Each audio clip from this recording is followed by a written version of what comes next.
వారి యొక్క సంబోధన దేవి భగవతి అని చెప్తున్నారు. అమ్మవారి యొక్క ద్వారపాలకులని చెప్తున్నారు ఇందులో. అమ్మవారు పరమశివుని యొక్క అంతఃపురవాసి, అంతఃపురంలో ఉన్న మహారాణి అమ్మ. కాంచీపురం మహారాణి అంటారు, తెలుసా అండి అమ్మని? అలాంటి అమ్మని కలవాలంటే సాధ్యం కాదు, ఎంతో సాధన చేసి ఉండాలి.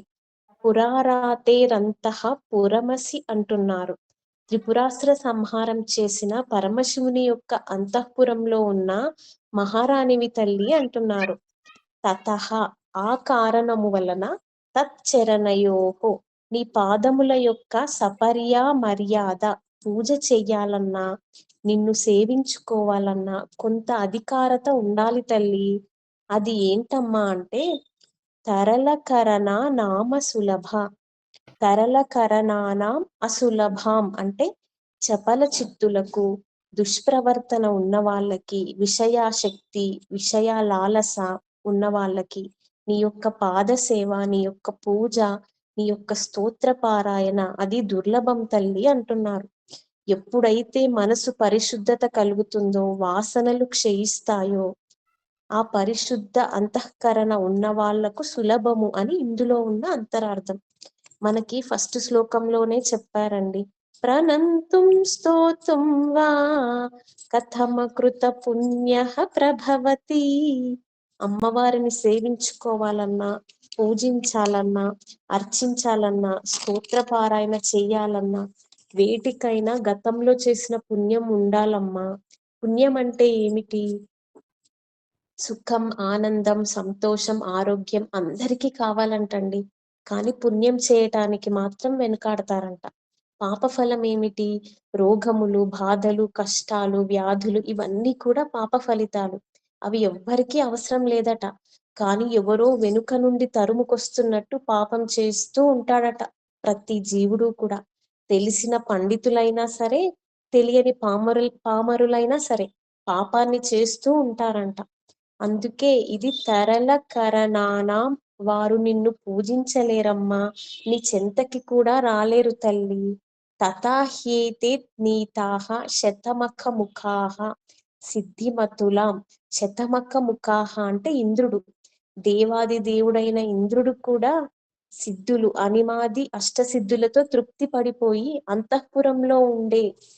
అంతఃపురంలో అంటే బిందు స్థానంలో ఉన్న తల్లిని చేరుకోవడానికి ప్రయత్నించడంటండి. అందుకే వాళ్ళు తవద్వారోపాంత స్థితి తవద్వారోపాంత స్థితిభిరనిమా ధ్యాభిరమరాహ అంటున్నారు. ఆ దేవతలందరికీ కూడా అనిమాది అష్టసిద్ధుల మీదే ఇంట్రెస్ట్ ఉంటుంది తప్ప నీతో ఐక్యం పొందాలనే ఇచ్చ కలగదమ్మా అంటున్నారు. దేవతలందరూ కూడా ఆ ద్వారం దగ్గరే ఆగిపోతారమ్మా. దేవతలందరూ అంటే వాళ్ళు ఎంతో సాధన చేసినా వాళ్ళే అమ్మని చేరుకోవడానికి సులభంగా లేదండి. ఇంకా మానవ జన్మ మనం ఎంత ఉండాలి, ఎంత సాధన చేయాలి అమ్మ దగ్గరికి వెళ్ళాలంటే ఈ కలియుగంలో మోక్షం కావాలి అనుకునే వాళ్ళు చాలా తక్కువ మంది ఉంటారండి కలియుగంలో.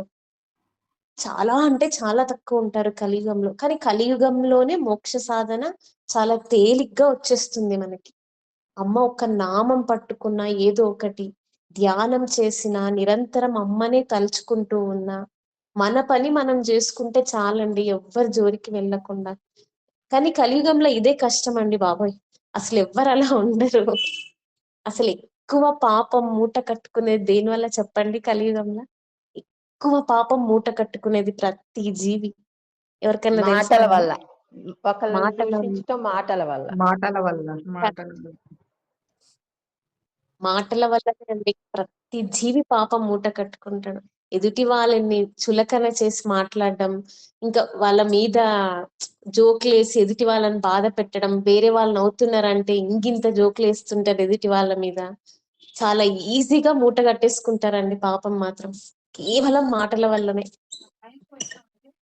అదే చెప్తున్నారు ఈ భావంలో అమ్మ గురించి. ఓకే అండి, రేపైతే క్షమాప్రార్థన చదవండి.